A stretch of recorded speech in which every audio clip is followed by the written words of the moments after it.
just class for it. I recently joined a Facebook page called the Realism Appreciation Society. People post pictures of hideous concrete architecture like a bathroom. I love it. Yes, congratulations on your nuptials, yes. Now, I love adaptive reuse in architecture. That's what I'm going to call what's happening coming up on our right here. This is the Reed-Murdoch Center by George Neiman, who was associated, like the great Frank Lloyd Wright, with Prairie School. Prairie School architects evoke our flat Midwestern landscape. So look how this building hugs the horizon balanced by the clock tower. You note the building is asymmetrical as it's missing a fifth 20-foot arched bay on the left-hand side. It used to be even, but when they were getting ready to put this particular bridge, LaSalle Street in, during the widening process, the building here on the west end came out too far, so they de-widened it. They lopped off about 20 feet. And they just made up the word de-widened. That's not a real word. Don't use it in script. That train going overhead, this is Chicago L. That's short for elevator line. You know, I remember the very first time I took a go ride. It was 1892. He had it ready for the fair of 1893. You can go see that car, by the way, at the Chicago History Museum.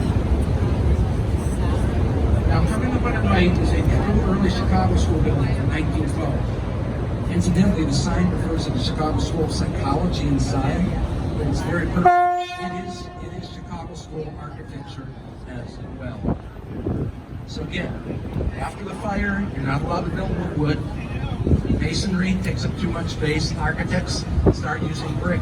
They start using a steel frame, and they clad it with brick, as you see here. And one great thing, once you're hanging weight on the skeleton, you don't need all that wall space. Look how big the windows start to get. And a window like that in the building crate, you can call it a Chicago window. Now coming to the right, one of the greatest examples of Art Deco, that rather streamlined angular style, came out of the Paris exhibition in 1925. Art Deco. It's always an angular, massive, and streamlined. You know, whenever I say that word, Art Deco, I become Art Deco. I'm a wood ornament on a car from the 30s.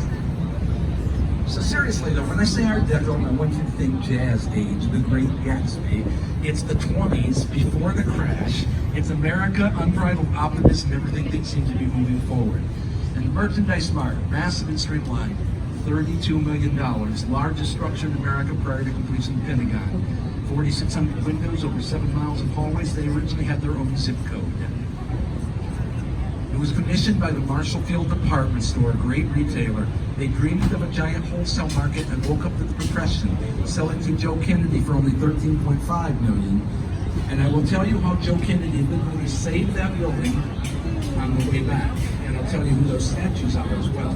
But right now, take a deep breath, have your cameras at the ready. We are coming to the birthplace of downtown Chicago, Wolf Point, and it is a showplace for new architecture. The best and the brightest is right here.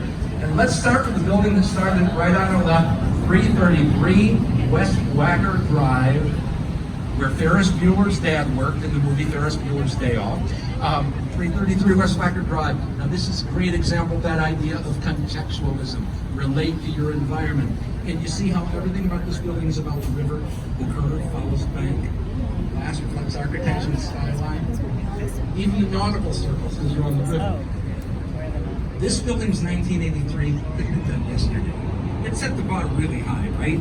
It said if you're going to build around me, you better bring your A game. And if you look at the new buildings, the Wolf Point Tower Complex, River Point, the 150 North Riverside over there, they all haven't come up to that level. Oh, by the way, California friends, where are you? They already gave this building a name. Wolf Point South is already being called Salesforce. That's the company out in San Francisco in the Bay Area. Salesforce just built the tallest building in California, or in San Francisco. So there's two residential, one commercial residential right there. Now, directly ahead of this, I love the River Point building. What's an arch mean in architecture? You're special. This is where the three branches of the river meet together. The sculpture is by the great Spanish architect Santiago Calatrava. Now, I love how little kids approach this building. They see the arch and they notice it's matched with an inverted parabola at the top. They take in the whole building and they say, Kevin, you must call this the Hot Pockets building.